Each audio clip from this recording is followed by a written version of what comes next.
Hello and welcome to Traffic Paradise Radio. I'm Uno and joining me today is Tay. Hi. How are you, Tay? How is I'm doing Japan? well. How is Japan? It's great. How is Japan for you? It's great. Yeah, I'm loving Yeah. it. Did you enjoy the I'm especially race? loving the convenience. I did not enjoy the race. No, I hated the race, but there's a lot to Yeah. talk about, even though I hated it. So yeah, we shall. Think we're both wearing our Yuki hats. We are. And yeah, I think that explains our you'll feelings see. about the I race. had yes. But other members of TPR are probably quite happy because, like for example, the McLarens did very well. Ferrari did decently enough considering they're now second. Actually, Yeah. let's just jump into it, as they say. I feel like Philip DeFranco right now. Um, do I have the right slideshow? Yes, I do. Okay, so this is the 2025 Spanish Grand Prix reaction. So before we head into it, let's just head to the comments and see who has joined us. Willow says, hey, hello, Willow. And we've got 3 people watching, so welcome to all 3 of you. Loka messaged us when this went on YouTube before we had started streaming and said, it was a brilliant race with drama and entertainment, especially at the end there. Unfortunately, I won't be able to make it tomorrow morning. However, I will watch the stream back in my free time. So, Loka, enjoying your free time in the future. Hello from TPR and welcome. Hi to Zeph in the comments. And yeah, let's jump in. So, a lot happened at this race, a lot happened this weekend.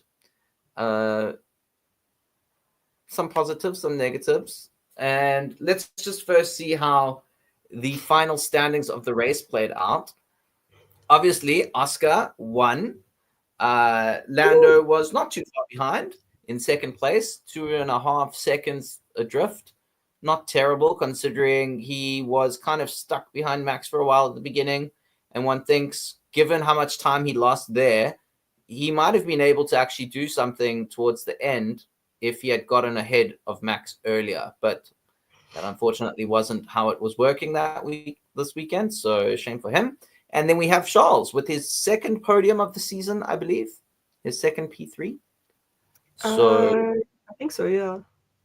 yeah. And George Russell in P5. P4. Obviously, there was some dramas with George, which we will get into a little bit later. But I think for me, the standout of the entire 20 drivers, and I will talk about him a bit more as well, so I don't want to say too much, but Nico Hulkenberg in P5. So what are your thoughts on the top 5? On the top 5, I think the only real outlier here is Nico Hulkenberg, as you said. I guess also the fact that Max Verstappen isn't there is quite surprising, but after what happened during the race, and I'm sure we're going to talk about it later, it makes a lot of sense, and I honestly think he should be lower than where he is.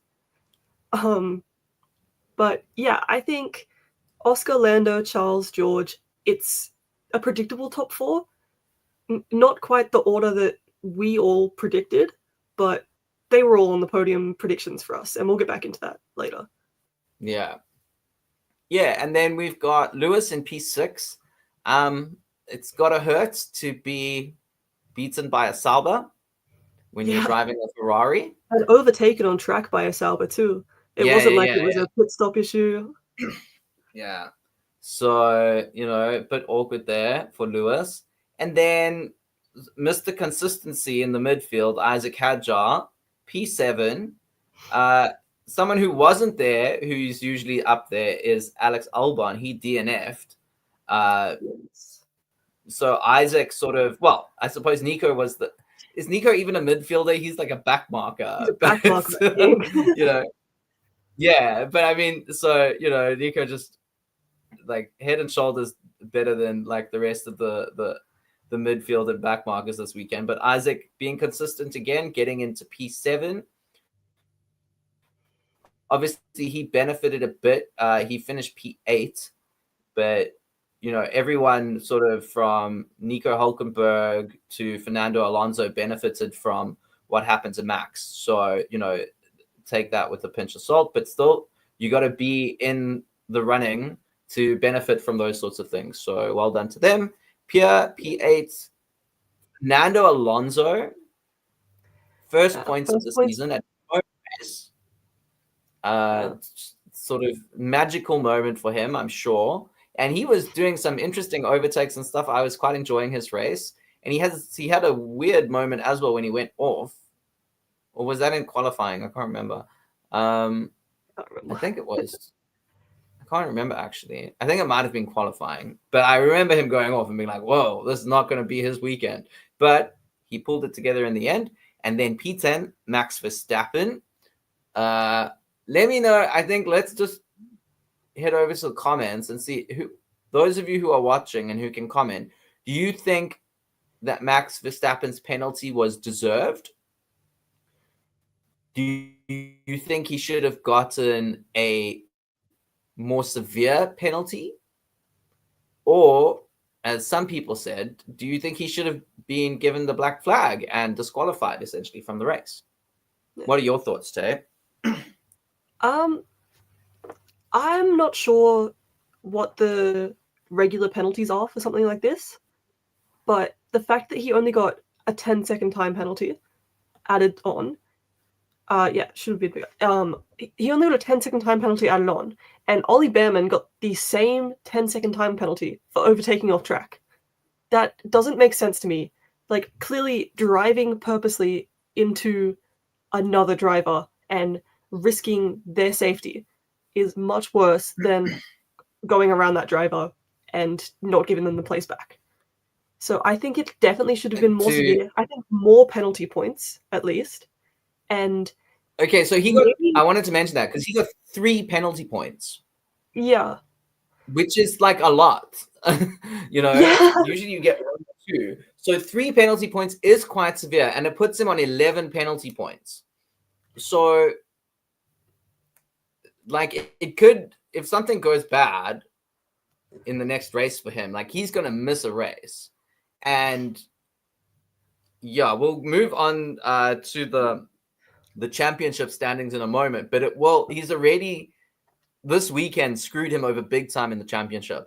And if he misses a whole race, that's even going to be worse for him. Because chances are, without Max there, the McLarens just have free reign. They don't have to worry about any of the other cars. So, I was actually watching Max's post-race interview last night. And during his interview, he was like very upset about what the interviewer had asked.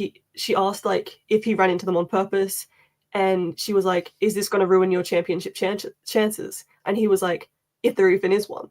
Like it clearly seems like he's given up on the championship already, even though we're only 1/3 of the way through the season.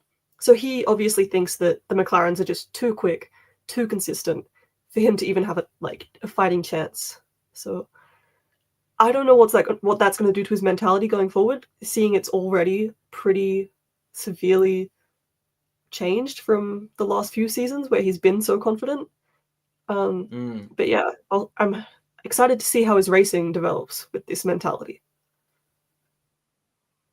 Yeah. Zeph says probably DSQ, in my opinion, or at the very least a stop-go penalty, especially accounting for it being Max and the stewards not wanting to ruin the championship.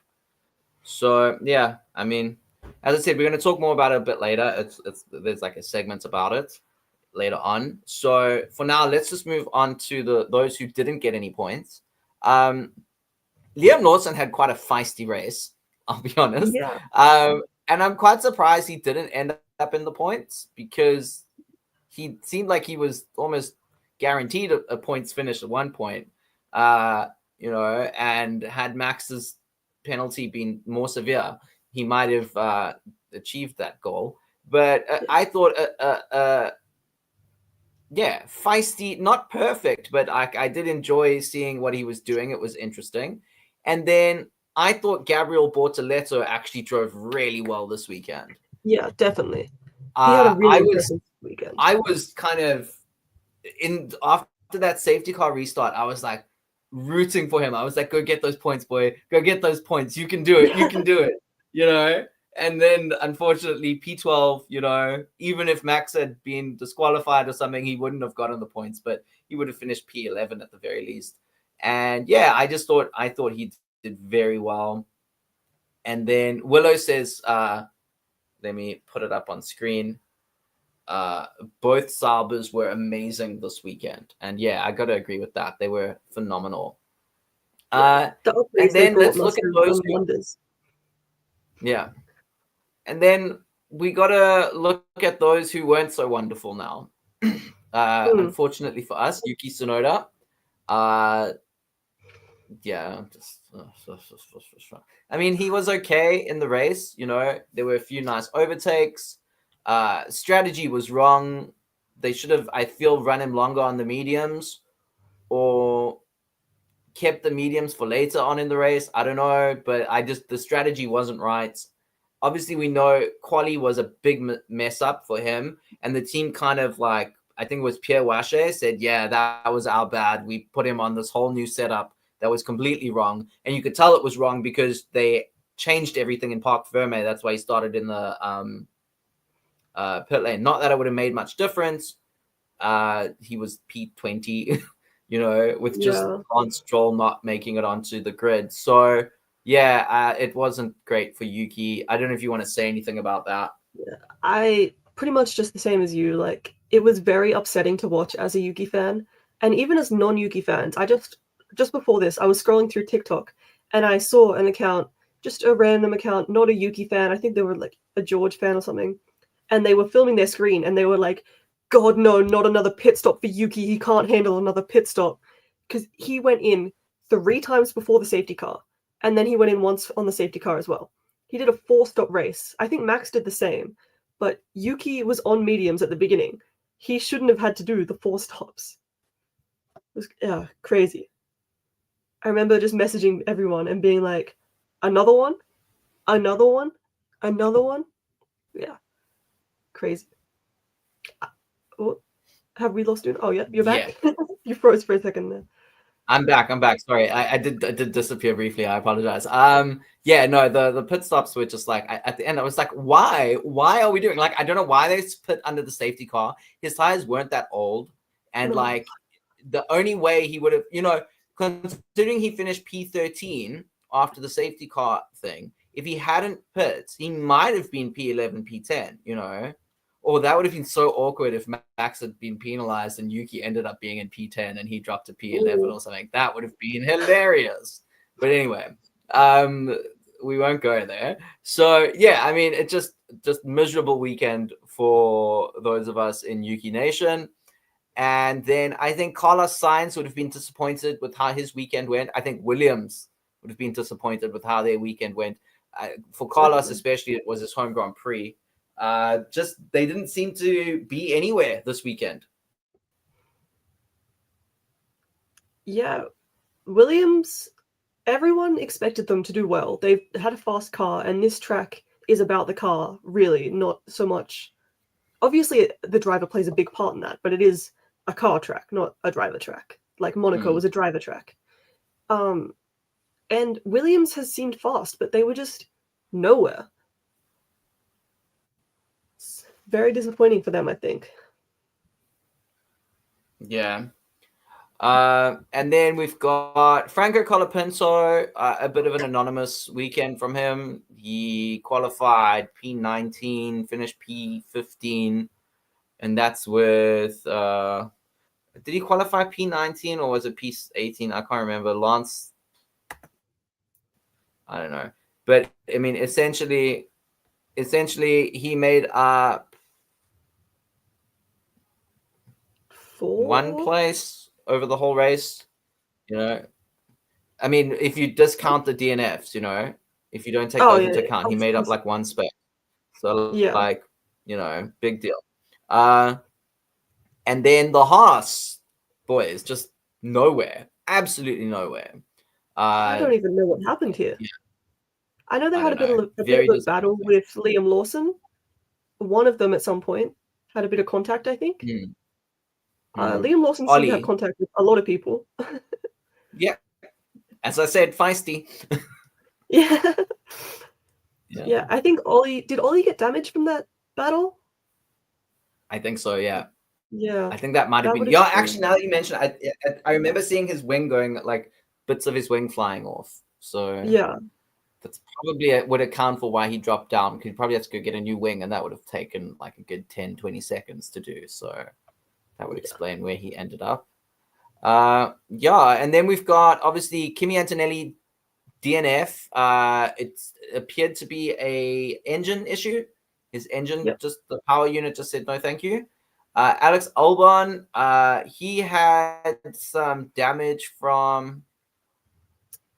Who damaged Albon? Was it Lawson? I think was it Lawson? I don't know. I just assume. I know Lawson was battling with a Williams. I don't know if it was Carlos or Alex. I don't know. I'm struggling to think now. I need to. But his wing was broken.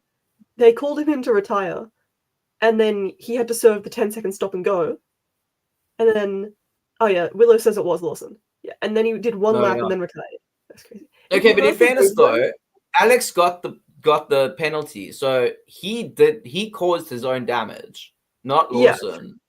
Yeah. So like, Willow says at this point, I feel like it could have been both of them. Yeah. If you hear Alex Albon's radio from the time that he was called in to retire, as he's driving into the pit lane, they're like, "You're going to serve a stop and go penalty. Keep the car on." And he goes, "Why?" And they go, "For a stop and go penalty. Keep the car on." And he goes, "What for?" And they go, "For the stop and go penalty." And he's just trying to understand what he has this penalty for, and the like engineer isn't understanding and is just going like, "You need to serve the penalty." It's actually quite funny to listen to. But yeah, it must suck having to serve that penalty and then retire. Absolutely. Yeah. And then not last, didn't even start, Lance Stroll. I know if you remember 2023, he injured his wrist, I believe it was. Yeah, his right I think wrist. he broke it. Yeah. And he has apparently been experiencing some issues with that. There were some rumors that he like went a bit crazy in the garage after qualifying and like hit things and perhaps aggravated the injury. I can't say whether that happened or not. It came out that was false, actually. The person that had made that rumor is just a notorious liar, and the Aston Martin garage members have come out and said that it's completely false. It's fabricated. It has nothing happened. He just dropped his helmet, and that's it. Okay. He didn't throw anything. See, unfortunately, when it comes to Lance Stroll, he has a history of like reacting quite, shall we say, aggressively towards members of his garage. So it's it's a lot easier to believe it when it comes from there. But yeah, if it didn't happen, it didn't happen. I mean, I can totally believe that he's experiencing some pain from like that previous injury, and apparently they're going to try and get him ready for Canada. He's going to have some surgery and hopefully be on the mend for the Canadian Grand Prix. If not, pray for the guys that edit the starting clip of all the drivers, because they're going to have to add another one. I would imagine what's it, Drugovic? They've done like 3 or 4 versions this year. Yeah, Drugovic, he's supposed to be racing at Le Mans, but it came out that he was going to prioritize the Canadian Grand Prix over the 24 hours of Le Mans, which is an interesting career choice. If it's the only chance to ever race in Formula 1, I can understand that, because he'll have another chance to do Le Mans, but he might not get another chance to race in F1. So I would do it just so I could say I was once an F1 driver, like I can totally, like, I get that. Okay, so that's how the grid ended up at the end of the race. Championship standings are looking very bleak for Max Verstappen and a lot rosier for McLaren. I think that's for me the real focus right now is what's happening in those top 3 positions. And Norris is only 10 points off of Oscar, which I think is still that's nothing at this moment in time.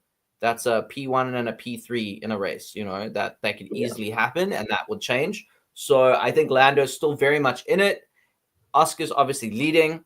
And then Max is 39 points adrift of Norris and 49 points adrift of Piastri. He essentially needs to win 2 races. Yeah. And the McLaren drivers get 0 points in order for him to be ahead in the championship. That doesn't seem likely. Yeah, I think Max sees it. We all see it. It's getting slim. Unless these McLaren drivers have some sort of insane rivalry where they end up crashing into each other on track, a la 2016, then it's not going to happen. I mean, I could see it happening once over the course of the season. Happening not twice, though? Yeah. That seems unlikely. So, yeah. And then Max sitting in P3. Earlier on, Zef said something about Max, and I just want to show it here. Said apparently Schumacher did something like that in the 90s, and he got DSQ'd from the whole championship. And I quickly Googled that because I wasn't familiar with that. As old as I am, it was before my time. And 1997, I was 9 years old. So yeah, I used to just watch Formula One to see the crashes in the beginning, and then I would go and play with my toys. After that, I just watched lap 1. I would be like, crash, crash, crash, and then I'd go play. But yeah, according to Google, in the 1997 Formula One season, Michael Schumacher was disqualified from the Drivers' Championship after an intentional collision with Jacques Villeneuve during the final race at Jerez. I don't know how you say it. Schumacher was leading the championship and attempting to maintain his lead, rammed Villeneuve, causing him to retire from the race. The FIA deemed the incident avoidable and disqualified Schumacher from the championship. Wow. Yeah. Okay. So, funnily enough, in trying to prevent Jacques Villeneuve from winning the 1997 Drivers' World Championship, Schumacher essentially handed it to him because he lost all his points and Jacques was the ultimate winner of all that. So, I can see although George isn't a contender, I don't think, for the championship, at least anymore. He's what? 80, 70, 65, 75 points off. Yeah. So, that's 3 wins. That seems unlikely. Especially with how those Mercedes reliability is going. So, yeah. But Max might rue what he did here because it cost him big time, and he would have been he still would have been quite far off, but definitely a lot more doable than what he is now. So, it is what it is, and he will have to deal with that in his own time. I think the only other significant thing here is that I'll go right to the other end of the thing. Colapinto is still last in the championship, so Doohan is holding on for dear life. And I think other than that, it's just Isaac Hadjar, where there's Isaac Hadjar in P9 and Nico Hulkenberg in P11. Nico jumps up 4 places. Isaac jumps up 1 place. And then a big loser of the weekend, alas, is Yuki Tsunoda, who dropped 2 places in the championship. He is sitting in P15 with 10 points, while Isaac Hadjar has more than double that in P9. And all I can say is be careful what you wish for, because if Yuki had stayed at Visa Cash App Racing Ball, he would be probably P9 or P8 in the championship right now. And that is a very hard pill to swallow, but it is what it is. So that's the standings. Constructors, as we mentioned earlier, Ferrari moves up into P2 and Sauber moves up into P8. Red Bull drop, Mercedes drop, Haas drop. Racing Bulls have moved up into P6 and Aston Martin have fallen to P9, which must be very tough on them. And Alpine are still sitting in P10 as well. Yeah. So yeah, not great. But let's get on to what we really want to talk about. And that is our Paradise and Purgatory candidates of the week. I don't know who's first. Let's see. Kira. Oh, Kira couldn't join us, unfortunately. So let's just quickly look here. Kira was, let me grab her exact wording. I don't know if it was it George or was it Mercedes? I don't know. I I thought don't it think was Mercedes. Let's see. Scripting. I don't think it was Mercedes because. Oh, hold on. Okay, this is so there's a slight not mistake here. There's a slight mistake here. Kira sent George to Paradise, not Purgatory.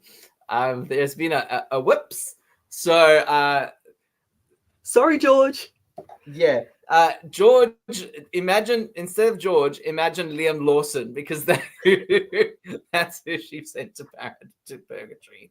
But we've already discussed he had a bit of a feisty race. So I can understand that. I don't know if Purgatory's quite what he deserves, but you know, it is what it is. So Liam there for Kira, and then Tay, who was your Purgatory candidate, or what by the looks of it is your Purgatory candidate? Mine is the Mercedes power unit because it failed again on Kimi Antonelli as he was going into a corner, just cut out and sent him into the gravel at high speed. Could have been extremely dangerous if not for that gravel trap, and if not for the safety of F1 at the moment.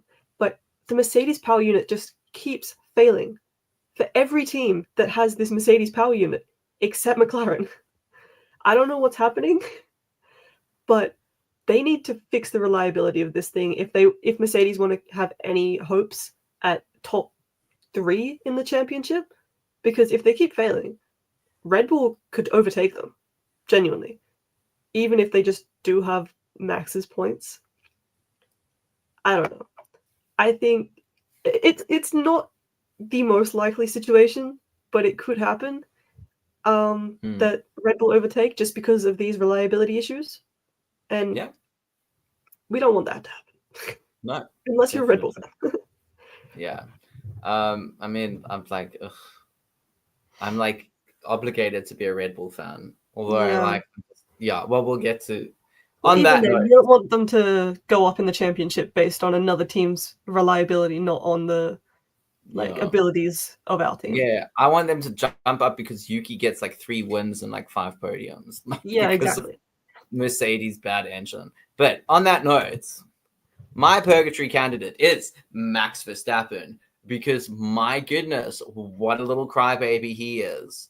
I can't deal. Every time I feel I'm like, you know what? I'm gonna like put my differences aside and I'm going to support Max because, you know, like, bless him, whatever. And then he will just do something like this. And it just proves that if Max is not winning, Max is a toddler throwing a tantrum, essentially.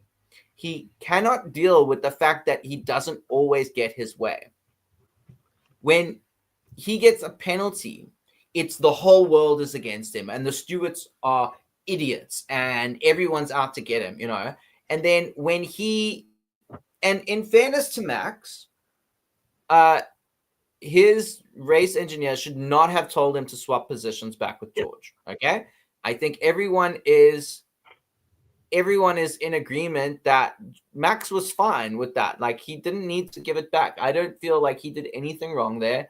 I think you know, a lot of people, there was Nico Rosberg was speaking about it a lot on Sky, how like, no, George has to fulfill 3 obligations before he has the right to that line or that corner or whatever. And he only fulfilled 2 of them, which means Max was perfectly in his right to maintain position. And so, you know, that incident, I can understand why Red Bull wanted to switch the place, because they figured rather lose 1 place than 7, you know, given that it was just after the safety car and everyone was bunched up. I can understand their mathematics there, but they were wrong to do it, okay? So I can understand that he's frustrated, but you cannot channel your frustration into, I mean, I feel like I should have downloaded that George clip about like violence, you know, he just chooses violence or something like that. Like it's just it's just like it's aged so well, because he got started roasted for that little soundbite last year, and he's just this weekend he was just like, well, he just grinned at the cameras and was like, didn't really say much, you know, because he knows, he's like, this is what I told you about. So yeah, I think Max is very problematic when he's not winning. And the more he doesn't win this year, the more problematic he's likely going to get, which means sitting on 11 penalty points. If he doesn't have a good race in Canada, I can see him not racing at all after Canada for a race, because I can't remember where we're going after Canada, but it's somewhere in Europe. And I could very easily see him not making that race if he loses his temper like he did yesterday. So yeah, any thoughts, Tay? Yeah, I agree. Like, he didn't need to give the place back, and he was rightfully angry about that, but channeling that anger into putting another driver in danger and purposely driving into another driver, it's not on. That's not how the race works. That's not how the sport works. Like, it doesn't make sense. Yeah, and you know what? I mean, I'm gonna get very like Yuki fandom here, but like we have had to sit through like tirade after tirade about our driver's anger management issues. You know, about how he's just not cut out for Red Bull because he doesn't have the temperament for it. And I'm just like, I'm sorry, what? Like, Yuki would never, ever, ever do that. And he especially wouldn't go on his radio and swear at his like race engineers and team because of something that, like, not a chance. Not a chance. Yuki is under so much pressure, okay? He's like, you know, I would argue Yuki's under more pressure than Max is because of the dynamic at the team. Max is good, bro. Max has his world champions. He's got his like private jet. He can retire. He's good. He's got his legacy. Yuki doesn't have any of that, you know. Yuki's got like a few like hoodies and a dream, you know. And this is, you know, which reminds me, I need to start saving. I need to buy some of that like vintage U merch. It's very pricey, but very lovely at the same time. Yeah. Oh, do you have one? Do you have it? I do have it. It's not on now. It's in my wardrobe somewhere. I have 2 pieces of Venti Duo merch. Yeah. So I just think it's really unfair that Yuki gets stuck with this like angry label when he's nowhere near as bad as Max Verstappen is. And like, I can't honestly remember a time where Yuki's like temper has lost him so much in one race. Like I can't, like, I know like he might have lost some time, you know, he might have lost a bit of pace because he was like too busy like talking or something, you know, and I get it. And he's spoken about that and he's very honest about that in his life. But like this is championship. This is huge consequences for Max's championship hopes. And why? Because he was angry at his team, so he took it out on George Russell. Like, yeah, come on, bro. No. But I feel like we've said enough there, unless you want to add something. No, you've said it all. Okay. Willow says, I'm in enemy territory, but honestly, though, the collision with him and George was just unnecessary. Yeah, and that's it, you know. I thought, yeah. So, with that said, not George Russell, but rather Liam Lawson, Mercedes power unit, and Max Verstappen for your sins both on and off the track, and definitely much on the Or on the track for track. Max, you are sentenced to purgatory. May the gods of motorsport have mercy on your souls. But after sending those devilish candidates down to purgatory, we shall now uplift some candidates to paradise. So Kira has not chosen Liam Lawson. She's chosen George Russell. I think if I can just say, like, I don't know if George had like an amazing race or anything, but I think his post-race demeanor and everything was just, it was so good. He was like, what can I say? You know, he basically didn't say anything. Like, it was so, he was cool. He was like riding the moment. He was enjoying himself, a bit of karma there, you know. And I just, I really, I felt a lot for George. I thought he handled everything very well, and it was very, very measured and very intelligent the way he handled it. So yeah, I was quite happy with that. You want to add anything?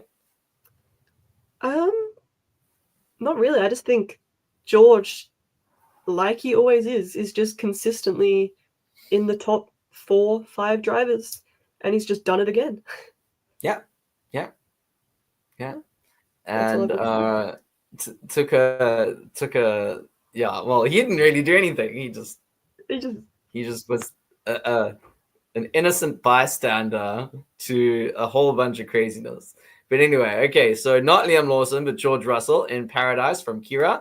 Tay, tell us about your Paradise pick. Of course, I had to choose Oscar. The race win. This was one of my favorite races of his that he's won.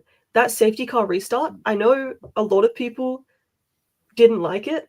A lot of fans of a certain driver that was behind him didn't enjoy that race start. They were calling for him to be penalized for brake checking, I think. But it was just slowing down to bunch up the pack for that restart, and I think it worked out well. Yeah. Worked out well for Oscar, not for everyone behind him. And just the dominance and the tire management he had in that race, and also the biggest gap between first and like pole position and second place in qualifying all season was this weekend with Oscar. I think just a dominant race win and weekend in general. And also, I love that he dedicated the win to his younger sister. That was very cute. Yeah, I don't have much more to add. He was solid the whole weekend. He kept it clean. I would say his braking thing, I don't think there was anything wrong with that he should have been penalized or anything. But I do think that that could catch him out if the person behind him is not paying attention. Oh, because you know, I'm thinking like Lance Stroll and Daniel Ricciardo in China last year. You know, Daniel braked because some guy in front of him braked. Lance wasn't paying attention, went right into the back of him, ruined both their races. Yeah. You know, I can appreciate the gamble, and obviously you got to trust that the person behind you is gonna, you know, react accordingly. But it could get dicey. So if I were on his team, I would just caution him against doing that in the future. It worked out this time, but it might not work the next time. Not because of anything you're doing, but because of the people behind you. Control what you can, you know, and that's not something you having Lando behind in that situation kind of helped. He knows Lando's driving style. He knows what Lando is doing during like a time like that, and it worked out. It might also have been something they had discussed, you know, if one of you is restarting, you know, doing a safety car restart, whatever, like bunch everyone up. So it could be that Lando was anticipating that would happen because they had been told to do that, whoever was ahead, you know. So, yeah. Okay, so well done, Oscar. And then for me, I went with Nico Hulkenberg. We have spoken about him a bit, but yeah, I just thought he had a phenomenal race to end up P5 in a Sauber. Wow. Last year, we were just so happy that Joe got like 1 points finish. And this is Nico's second points finish of the season. He's currently in was it P11 in the championships. Yeah, just brilliant drive from him. Obviously, he must have had moments this season where he's just like, what have I done? Because us, you look at where Ocon is in the championships, and he must have been like, that was gosh. But I think I'm back. Yeah. So it is what it is. Yeah. But yeah, so well done to Nico Hulkenberg, and well done to Sauber. I was kind of torn between doing Hulkenberg or Sauber as my Paradise candidate, because I do think that the team did very well as well. And I already mentioned I thought Gabriel Bortoleto drove very well. So pick who you want it to be, Sauber or Nico. I'm happy with either. But yeah, tremendous job from them, and great to see Sauber doing well again. Of course. It's always good to see drivers competing in the race. It's always sad seeing a team just at the back, 20 seconds behind the pack, just strolling along. Those battles were nice. I think it was, Nico and Fernando had like a really good battle through the S's in Spain. They were just like back and forth and back and forth. It was great to watch. It was so good. And I think he definitely deserves to be in Paradise this week. Yeah, 100%. Okay, so with that said, George Russell, Oscar Piastri, and Nico Hulkenberg, for pleasing the gods of motorsport, you are granted entry into Paradise. Ascend. And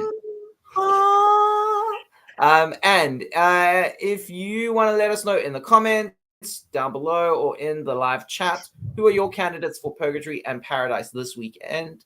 Let us know, and let us know why you think they deserve to either burn in flames or ascend into the clouds. But now it's time to look back at what... Yes, Immy, you did put them the wrong way around.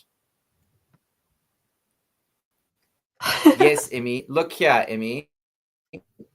Look here, Immy. Okay, so that's Paradise, and here's Purgatory. You think Kira would George should be in Paradise and Liam should be in Purgatory? Named and shamed. Named and shamed. In HD. Actually, no, we don't stream in HD. Sorry, we don't have a paid account. We don't have HD. Okay, so yes, Immy, named and shamed, but welcome, and I hope studying and exams are going well for you, Immy. We miss you, and look, everything's working. I shouldn't have said that. Now it's all going to crash, but so far so good. Things are working. But now it's time to do our predictions recap. This is where we look back. Oh, I get to say the thing. I haven't said this thing as long. So it's now time to look at our predictions recap for the second annual Traffic Paradise Radio Competition Points Championship thing. Dun, dun, dun, dun. Yes. So we should come up with a better name. This is what we predicted. That was our better name, remember? Yeah. So this is what we predicted.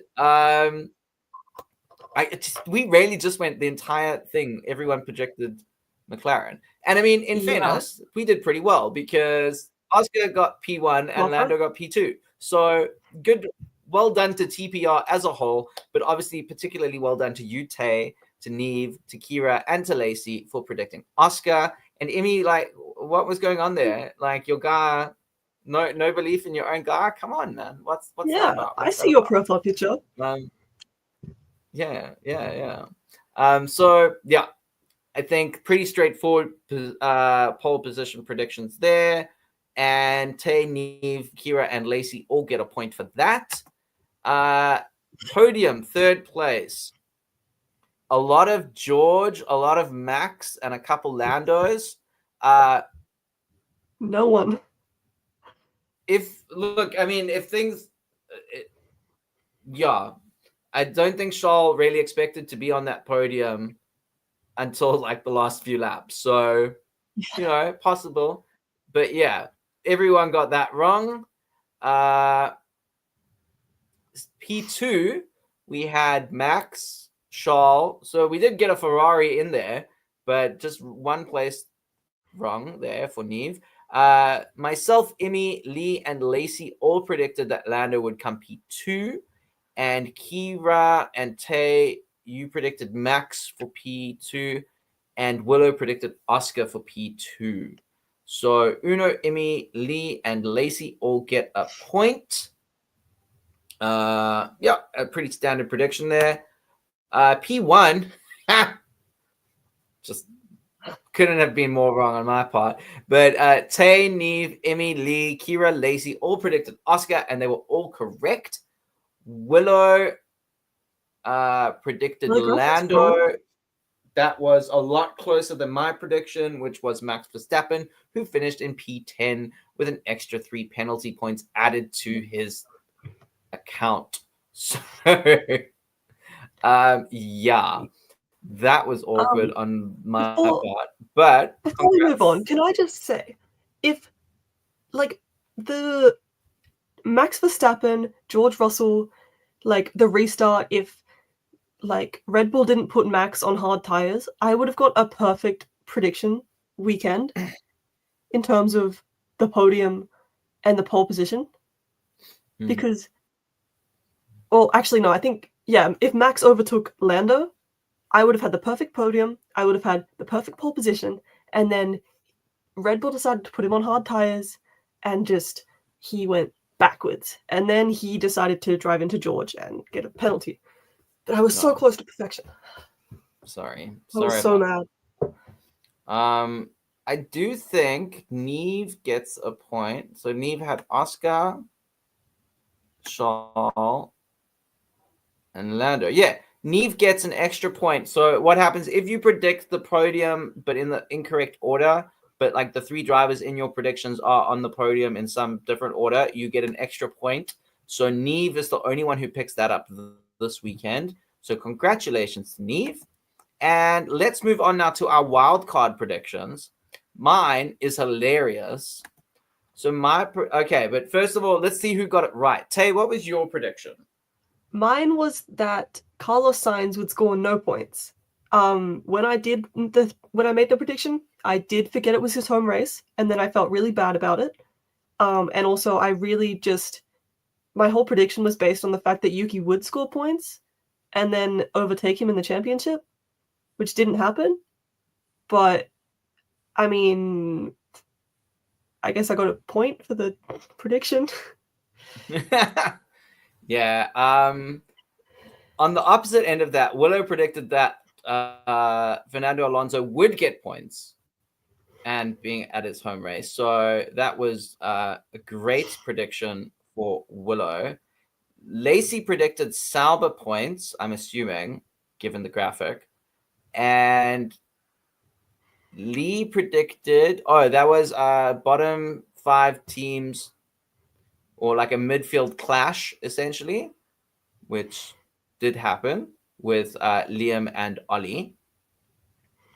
Immy predicted a bad pit stop for Ferrari over 3 seconds, and they came out with like a 4.2 or 4.5 second pit stop. So good for Immy there. Neve, I'm not quite sure what her prediction was. Let me quickly check the. Neve predicted George Russell meltdown with the stewards continues. Oh, yes. And I was no, it didn't happen. He was so chilled, cool, calm, collected. The other guy melted down. He was fine. So Neve doesn't get that point. Kira, I'm assuming it was some positive news for Mercedes because given the Toto happiness, and that just didn't happen for them this weekend. Yeah, it was literally Mercedes won't have a horrific weekend. Ha! Yeah. And on that note, on that Schadenfreude note, my prediction was that Red Bull and Yuki Tsunoda will not destroy my soul. And how wrong I was. Wow. Just P20 and quali. bad strategy, out of the points, drops down into P15 in the championship, where he hasn't been since like 2023, I think. It feels like it. Yeah. Just horrendous from them. Horrendous all round. And in case my internet screwed out and I'd have to turn my camera off, I'll show you. This was going to be my avatar. Just sad Yuki Tsunoda. Just sad Yuki. Sad Yuki.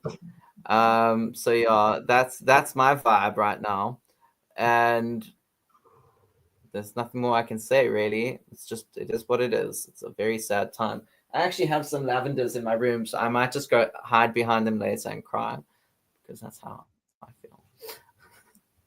But yeah, that was our wild card prediction. And now it's time to look at the prediction leaderboard. So Immy jumped up, was maintained first place, but got an extra 3 points. Neve overtook me for second place and is now in second place, and I've dropped down to third, even though I did pick up 1 point. Neve picked up 3, so that's why that change happened. Kira, Lee are joint fourth place, and they both picked up points this weekend. And Tay, you are in sixth place, picking up 3 points as well. Everyone got points this weekend, but the biggest winner overall was Lacey with 4 points. And then Immy, Neve, Tay, and Lee all got 3 points. And Kira got 2 points, with me and Willow only getting 1 point apiece. So, yeah. Tay, P6. What you gonna? You're only like 4 points off of Neve in second place. You know, this is still, and there's a lot of season left. So, what is your plan for the rest of the season? How are you gonna climb up those ranks? You know, this week I pulled the Uno strategy and just threw out some names. Looks like I'm gonna keep doing that. I might even get like a wheel and just spin it and just see who comes up. I thought about doing it this week, but then I thought it might like predict a Sauber podium, and I was like, I'm not happy to predict that. So maybe I'll just put like the top 4 teams on there and just spin it. We'll see what happens. I mean, look, a Sauber podium was a closer thing at the end of that race than a Max Verstappen podium. So you would have been wrong, but you would have been less wrong than all of us who put Max on the podium. So, true. Something to consider. Yeah. But yeah. So that's the prediction leaderboard for the Traffic Paradise Radio, for the second annual Traffic Paradise Radio Prediction Competition Points Championship thing. And that, I think, brings us to the end of the Spanish Grand Prix reaction from Traffic Paradise Radio. Is there anything else you want to say, Tay? Well, I think it's worth having just a short conversation about who could potentially replace number 1, Lance Stroll, in Canada if he can't race, and number 2, Max Verstappen if he can't race in Austria after Canada. Okay, so let's deal with Aston Martin first. I think it's clear that it would be Drugovich. He's already said he's going to focus on Canada, so I don't think there's much debate there. The only thing is if who does he race for at Le Mans? Who was he going to race for? Aston Martin anyway, or? No idea. No clue. I mean, if I was him, I would choose to race in Canada. Even if I come stone last, I will be a Formula 1 driver. Yeah, it might not be the best career choice, but experience choice, I think I'd probably take the... I mean, the thing is, like, with Le Mans, like, you can enter again, you know? Le Mans has you don't have to have a full contract. Yeah, and like it's a lot easier to get a car onto the track for Le Mans than it is to get a drive in Formula 1, you know? So if I was, it is what it is. And who knows, maybe he does like a stellar job and he's able to like wow somebody. And then, Alpine is always looking for a new driver. They're always looking for a new flavor of the month, so much can happen. So if I were Drugovich, I'd totally take that shot. 100%. I remember before it was announced that Drugovich would prioritize F1 over Le Mans, well, everyone was like, well, he's not going to give up Le Mans. And there was a few names being thrown out there. My favorite was Ayumu Iwata as a favor to Honda, because Honda is obviously going to Aston Martin next year. And Ayumu has, unlike Yuki, who has the sponsorship deal with Honda, Ayumu actually has the partnership deal, which is what Yuki used to have. Yeah. Until it changed this year, I think, or last year. Yeah. But yeah, Ayumu is still signed with Honda Racing. He is a partner, not a sponsored driver.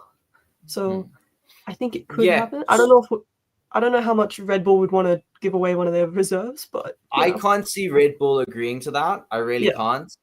I don't see it happening. And I also feel like Honda wouldn't put that pressure on just yet. Like, they're not in their team yet. That's not their team yet. They're still at Red Bull. It would look dodgy. And I think that they know that it wouldn't look great. You know, like the optics of that would feel off. You know, it would feel disrespectful to Red Bull. It would probably feel a bit too pushy towards Aston Martin. And I just don't feel like Honda would go that route. So I can't see Ayumi Iwasa doing there. But if we can switch it over to the other team we're talking about, I can totally see him getting a call up. So I don't know which team he would race for, because I have a feeling that they would bring Liam in to drive the Red Bull, even though he did a terrible job. He's the only other driver who's driven that car. So I can imagine Liam being brought in to drive that car. He has more experience in that car than like Ayumu or Isaac or whatever. So I can totally see them bringing Liam up and then Ayumu subbing in for Liam at Racing Bulls. But that would mean we would have two Japanese drivers on track, both driving Honda-powered cars. Like, sorry, that's like my entire like dream life, right? It's amazing. So yeah, it would be very cool. But I know you are very keen on Ayumu getting that right. But if it's not Ayumu, what do you think will happen? I'm not sure, because is Arvid Lindblad, is he 18 yet? Or is he still 17? Let me Google that. I was also just Googling the Super Formula calendar, because Ayumu is committed to Super Formula. He has his contract deal there. So I think if they clash, he would stay with Super Formula. Yeah. Arvid Lindblad is 17 still, so he can't race in F1. So then you've got... Okay, then let me throw out two wild card names that probably no one's thinking about, but might work. Checo or Daniel. Okay. Like, at a push. Yeah. That would be... too old. Seb's too old and his neck is too thin. But Daniel and Checo were racing last year, so they still, like, their muscle mass and everything is still probably there. I think it would be hard to get them to agree to it, given how they were treated by Red Bull. But I could see it as a bit of like an olive branch, maybe, from the team. And then there's... Who else do they have in their stable at the moment that, like, is a reserve driver or a test driver or a sim driver? I don't even know. I am looking now, though. The Super Formula calendar has no races in June. So Ayumu would be good for Canada, Austria. Yeah, they don't race the first weekend of July either. So he would be good for Great Britain. And then, Belgium as well. I don't think any of the races are clashing in the near future. Yeah. So. Also, I was just thinking now, like, if you want to go play a bit of, like, weird musical chairs, they could reach out to someone like a Pierre Gasly and say to Alpine, can we have him for one weekend? Alpine then gets a chance to test Paul Aaron in the second Alpine car. And I think they would be quite keen to do that to see how he compares to Franco Colapinto. So I could totally see, like, a deal between the two devils, that is Christian Horner and Flavio Briatore, to lend Pierre to Red Bull for 1 weekend. Yeah. I think that's very interesting. We also need to consider the fact, though, that no matter which driver we put in which team, that caps out each of the Red Bull's teams to their 4 drivers for the year. Because Red Bull have had Max, Liam, and Yuki, and then Racing Bulls have had Yuki, Liam, and Isaac.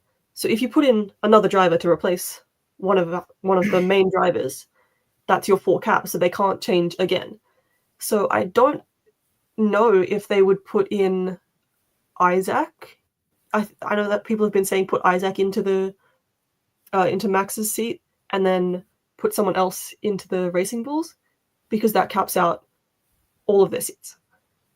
Yeah. And then they can't make any more switches. Yeah, that's true. I mean, that would be good for Yuki, and then they can't touch Yuki for the rest of the year. Yeah. Yeah.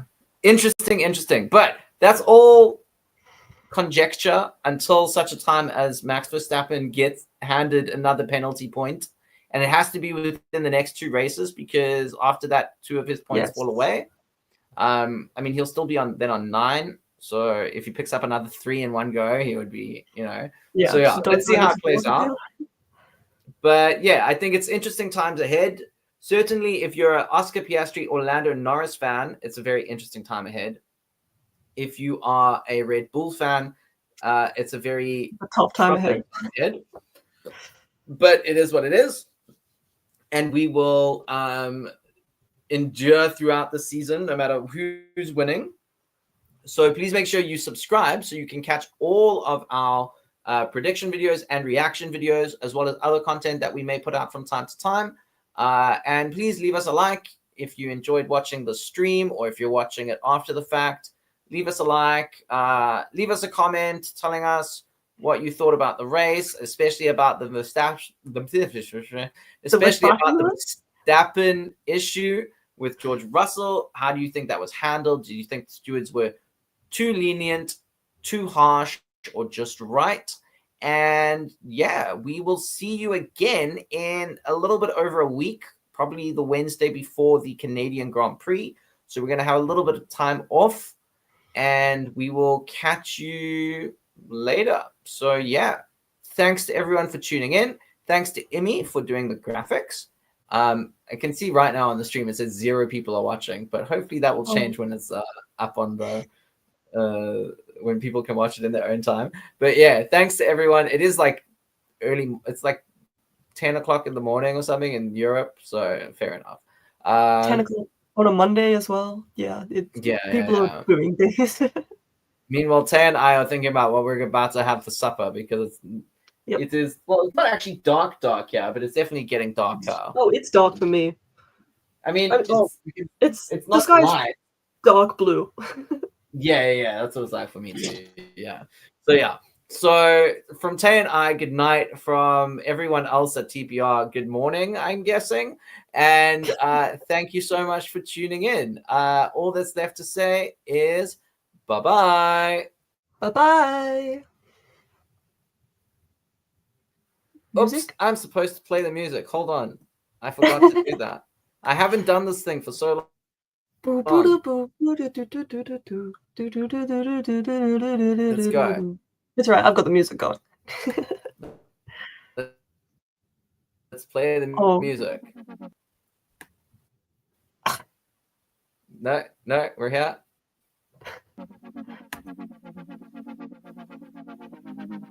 There's a graphic? Here we go. Let's try it again. Everyone, bye-bye. Bye-bye.